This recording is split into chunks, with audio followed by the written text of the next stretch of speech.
ọmọ yẹn ló la bọ́dún lọ́bí.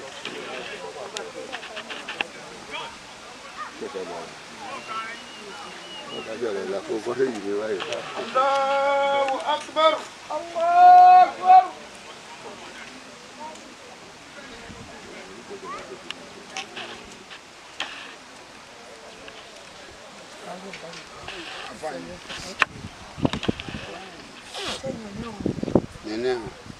Allahu Akbar. Allahu Akbar.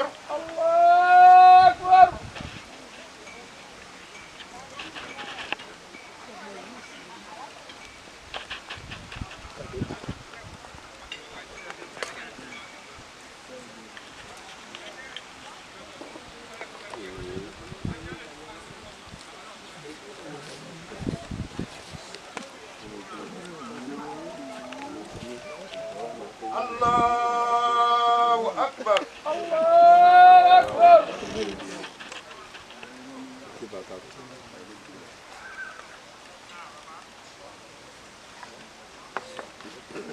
Assalamu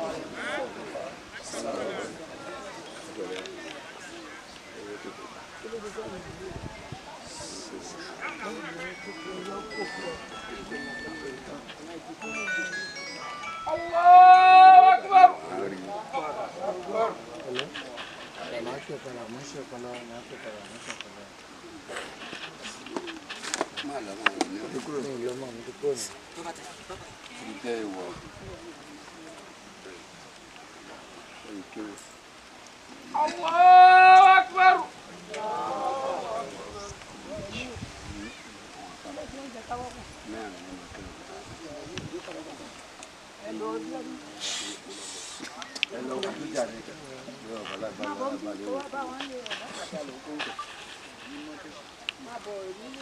Allahu Akbar. Allahu Akbar.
Sókè fẹsẹ̀ ẹ lẹ́bẹ̀ẹ́.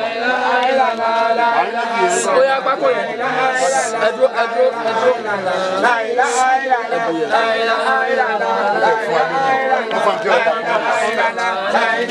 Bàbá.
Àdàkẹ́ àpò òṣèkè nígbà tí wọ́n bá ń ṣe tàbáràkà ń bí táwọn kan ṣe láìláìláìlá ohun bí ta mélòó la fẹ́ gbọ́ bisimilayi.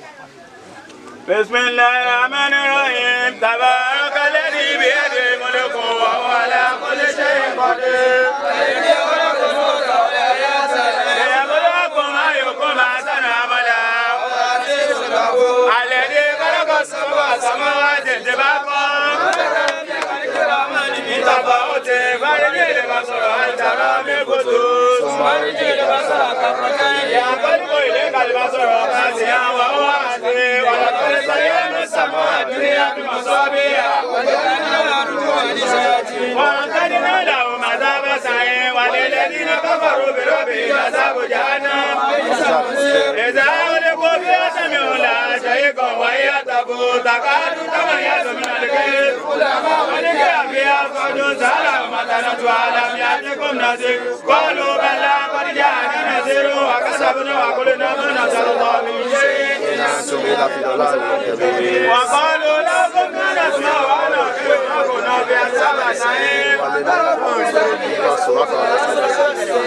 إن الذين يخشون ربهم بالغيب وحسبوا أنكم أبشروا به إنه عليم بذات الصدور ألا يعلم من خلق وهو اللطيف الخبير هو الذي جعل لكم الأرض ذلولا أأمنتم من في السماء أن يخسف بكم الأرض أأمنتم من في السماء أن يرسل عليكم حاسبا فتعلمون كيف النذير ولقد كذب الذين من قبلهم فكيف كان نذير وجرى إلى طير فوقهم صافات ويكبرن ما يمسكن إلى الرحمن إنه بكل شيء بصير أمن هذا الذي هو جند لكم ينصركم من الرحمن للكافر والكافرون أمن هذا الذي يرزقكم من أمسك رزقه بل أنتم في عتو ونفور أفمن يمشي بالأرض على وجه هذا أمن يمشي على الأسماء المستقيم قل هو الذي أنشأكم وجعل لكم السمع والأبصار والأفئدة قليلا ما تشكرون قل هو الذي زرعكم في الأرض وإليه تحشرون ويقولون متى الأزواج إن كنتم صادقين قل إنما العلم عند الله وإنما أنا نذير مبين فلما رأوا صيحة السيئة وجوه الذين كفروا وقيل هذا الذي كنتم به تدعون قل أرأيتم فمن يجير الكافرين من عذاب أليم قل هو الرحمن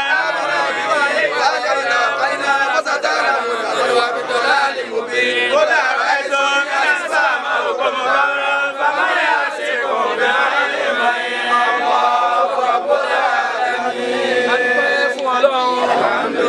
Àtúndà ọpẹ́ fún Ọlọ́run. Ẹ̀jẹ̀ ajé ọpẹ́ wa ládé.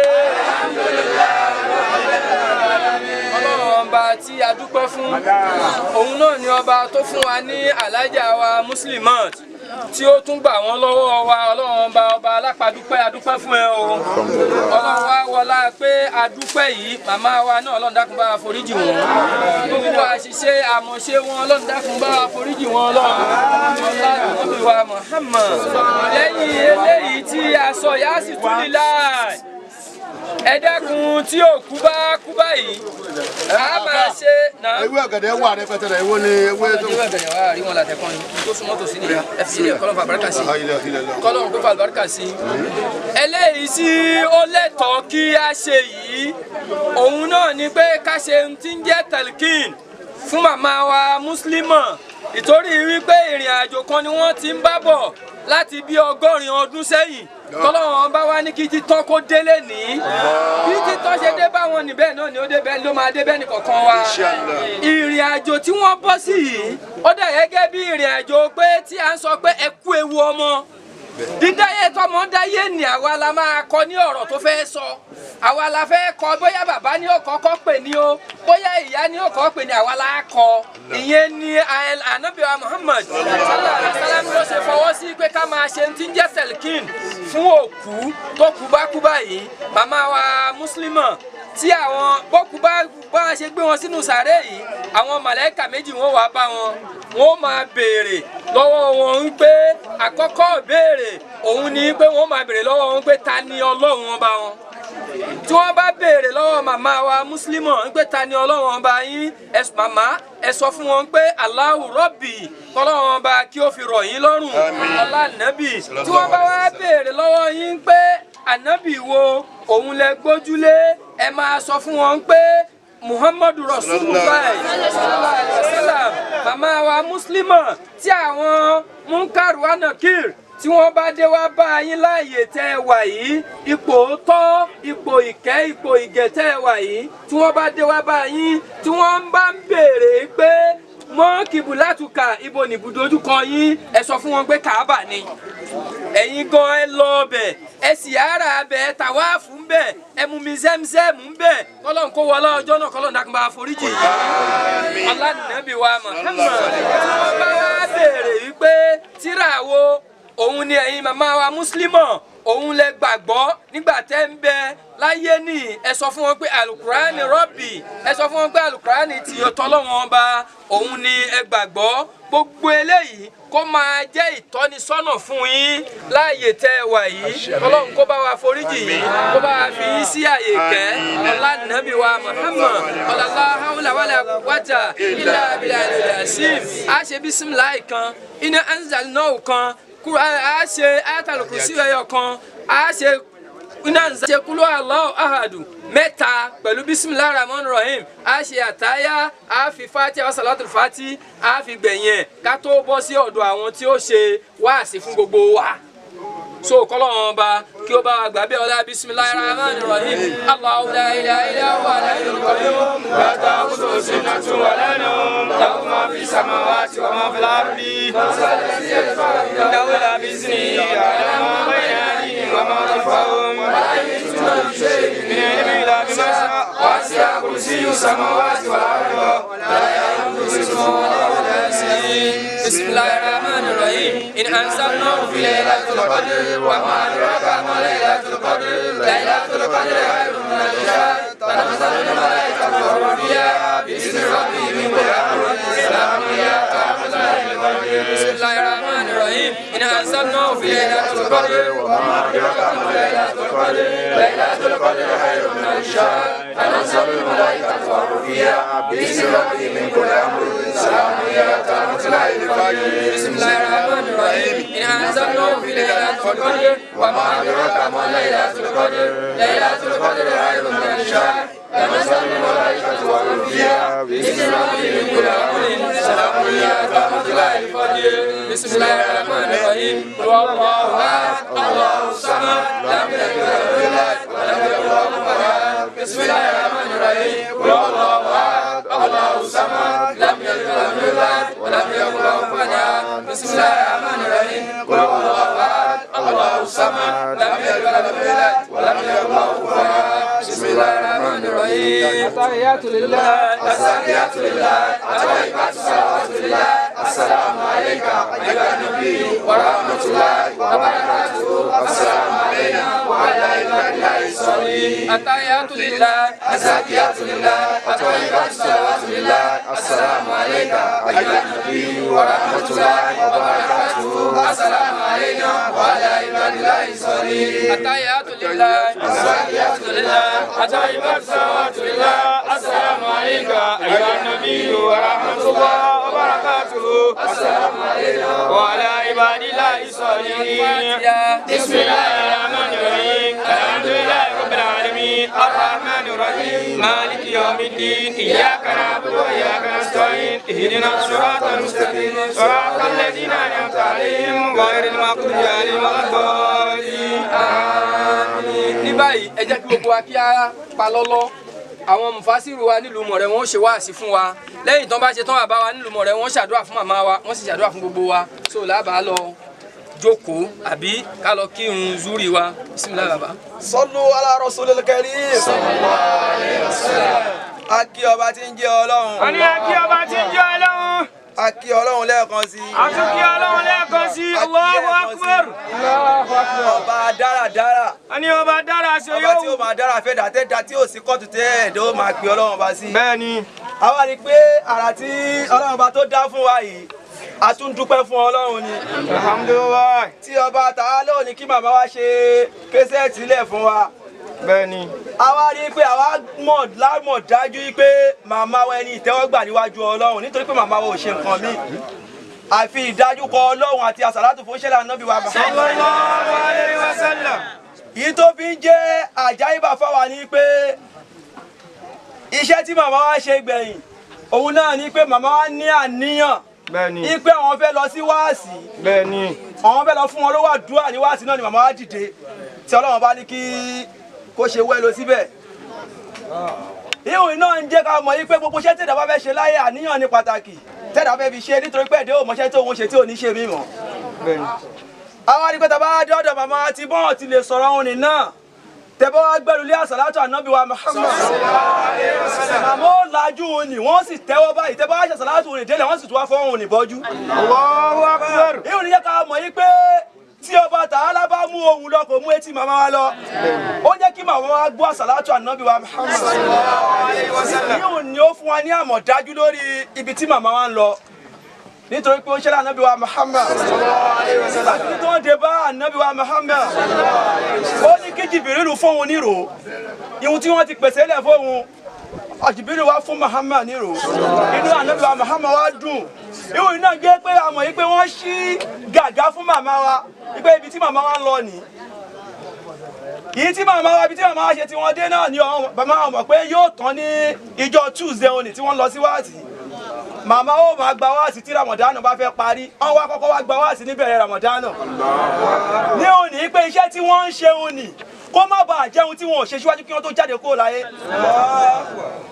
ẹ kí gbogbo àná kí amúra kí á di ẹrù wa dáadáa níjọ́ kan náà ní rí èmi àti ẹmọ bí mi bá ṣe rí màmá wa já mùsùlùmí yìí nítorí pé jọ́kànjọ́ tí ọmọ ẹ̀dá Ádámọ̀ ń ronú náà níjọ́ tí a bá palẹ̀ mọ́ ọmọ ẹ̀dá Ádámọ̀ sínú kòtò báyìí òun náà ní ìrònú gbogbo wa láyé pé ìjẹ́ mi náà ìjọ́ kan náà lèmi náà di bàtà bá ti kẹsẹ̀ kó bẹ̀ àti gbàgbé ìjọ́ tí kó wá dáyé náà ni kó wá mọ̀ Ọlọ́run pẹ̀lú jàlálù rẹ̀ ó fi jọ́ tí kó wá kó láyé kò fi mọ̀ ẹ̀dá kan bó bá wá ń ṣí gàgá òní tó bá fi wá ń ṣí mọ̀ wọ́n ọ̀wọ́n ó máa rí ṣùgbọ́n àwọn ò ní rí mọ́ ó wá kù àti wá sọ fún wa bàbá Hájì Ìmáàmù Sámínù kọ́nà kó bá wa kẹ́ wọn. àmín. Nígbà tí ó kú sára tí bàbá ìmáàmù ó jáde láyé ọwọ́ ń kí wọn pé Hájì Gani máa wọlé Hájì Jímọ̀ máa wọlé àṣé wọ́n ti ń rí àwọn tọ̀hún àwọn bí wọ́n pé àwọn wọlé tí wọ́n ń kí pé máa wọlé yìí àṣé ọba tó tóbi ju gbogbo wa lọ bàbá ńlá wa Ádámọ̀ adá láti nínú yẹ̀pẹ̀ àwa dá àrọ́mọdọ́mọ Ádámọ̀ wọn nì náà láti bẹ̀ àwáyé ní jọkànjọkàn náà làá kú o èyí tó jẹ́ pàtàkì tí ó jẹ́ gbogbo bẹ̀ náà ni pé iṣẹ́ rẹ̀ ìwà rẹ̀ ẹ̀sìn rẹ̀ òun náà ní kíkó wa mú dání nítorí pé jọkàn tí ó máa jọkàn bí ó ṣe jọkàn fún màmá Hájà Mùsùlùmọ̀ lẹ́ni kí gbogbo wa kí a mú dání ìwọ tí ó rí ọmọ ọlọ́mọ tó fẹ́ gùn fètò fàábọ́ ìjọkàn náà yóò jọkàn fún wọn náà tí wọ́n máa bèrè kúṣẹ́ tí ó ṣe láyé o ìwọ tó já sí pé ní ìwọ ò mọ nǹkan míì kọjá kó bàjẹ́ màmá Hájà Mùsùlùmọ̀ a ò tí ì gbé wọn sínú kòtò báyìí tí gbogbo wa ti ń dárò wọn látàárọ̀ yìí pé sálà á jùlọ sábà ní ojú ọ̀rẹ́ tó bá dàrú àwa ti lọ́dọ̀ Alájà Mùsùlùmọ̀ àti Aláàjì wa Ìrọ̀rùn wọ́n sọ pé ẹ̀yìn àfáàyè máa lọ àbá yín yanjú ẹ̀ bàbá Ìrọ̀rùn lọ́jọ́ tí màmá wa tí wọ́n ti ń lọ sí wáàsí tí wọ́n ti kó ti Ọlọ́run ọba yìí náà ni bàbá wa Ìrọ̀rùn náà lára wọn ò ti lé mọ́ o ẹ̀ẹ́mẹ́jì ni bàbá Ìrọ̀rùn ṣubú lẹ́nìí ní pé mo ṣàfẹ́ rí Hájà Mùsùlùmọ̀ dandan èmi àti ẹ náà ká múra ká di ẹrù wa rẹ̀ nítorí pé tí ẹ̀dá bá di ire náà lẹ̀dá orí kú dáadáa ká múra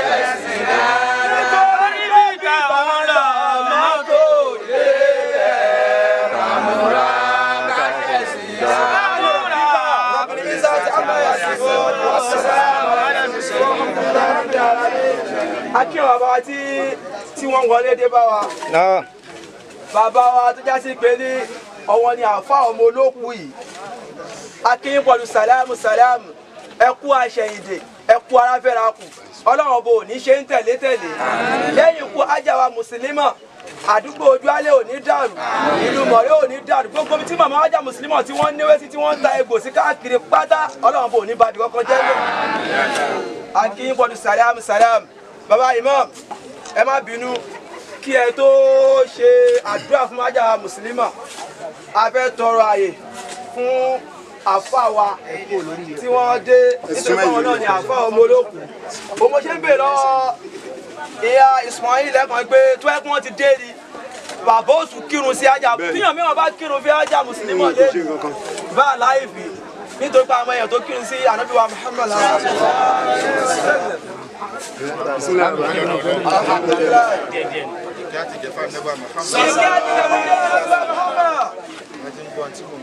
ẹ̀yin bàbá àti ẹ̀yin ìyá wa tí ẹ dúró.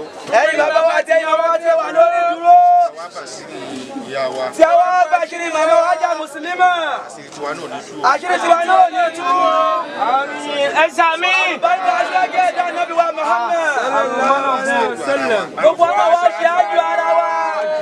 Ọmọ rí ó gbẹ̀yìn gbogbo. Ọmọ rí ó gbẹ̀yìn àwa náà. Àtibọ̀tán gbogbo wa náà ó dẹ̀ dá. Àtibọ̀tán gbogbo wa náà ó dá. Àlùbáríkà